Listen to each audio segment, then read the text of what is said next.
سورہ آل عمران کا 5واں رکوع اور تیسرے پارے کا 13واں رکوع۔ سورہ آل عمران کی آیت نمبر 42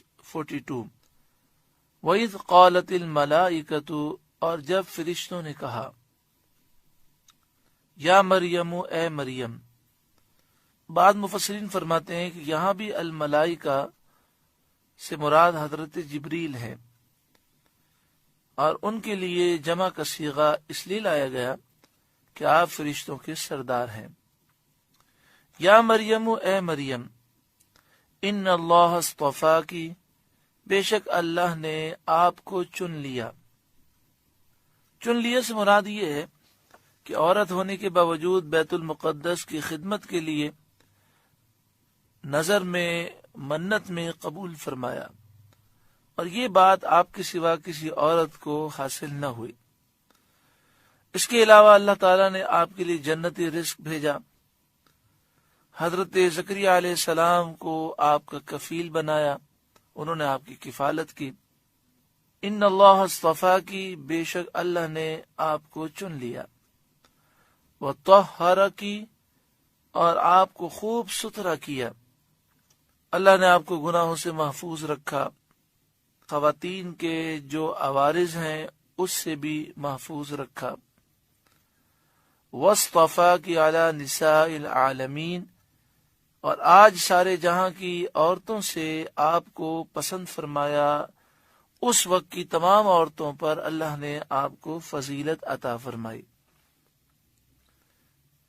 یعنی آپ کو بغیر باپ کے بیٹا دیا اور فرشتوں کا کلام آپ کو سنوا دیا۔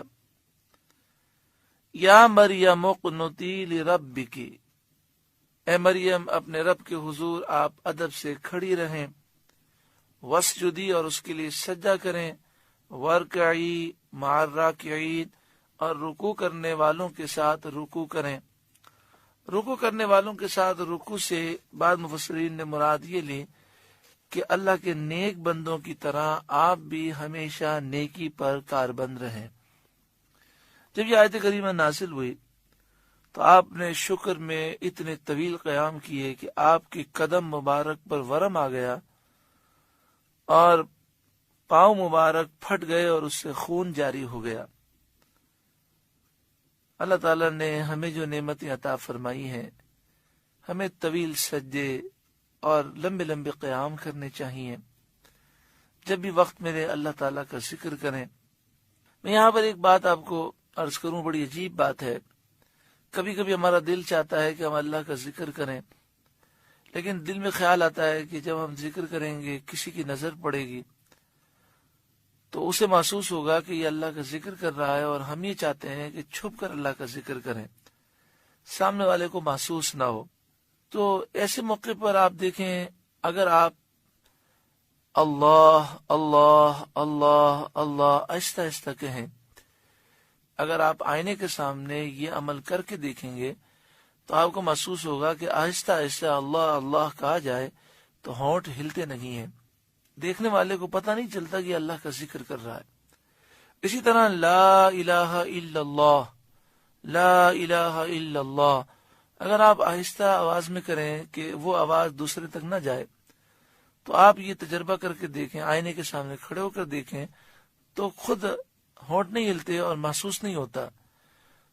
اور ویسے بھی اگر کسی کے سامنے ذکر کریں اور نیت میں یہ مقصد نہ ہو کہ لوگ میری واہ واہ کریں تو اس میں کوئی حرج بھی نہیں ہے، لیکن یہ ایسے ذکر ہے اللہ لا الہ الا اللہ کہ جس میں ذکر بھی ہو جاتا ہے اور کسی کو محسوس بھی نہیں ہوتا۔ ہاں یہ ضرور ہے کہ جب لا الہ الا اللہ چند مرتبہ پڑھیں تو پھر کہیں محمد الرسول اللہ صلی اللہ علیہ وسلم، پھر لا الہ الا اللہ لا الہ الا اللہ لا الہ الا اللہ، پھر کہیں محمد الرسول اللہ صلی اللہ علیہ وآلہ وسلم۔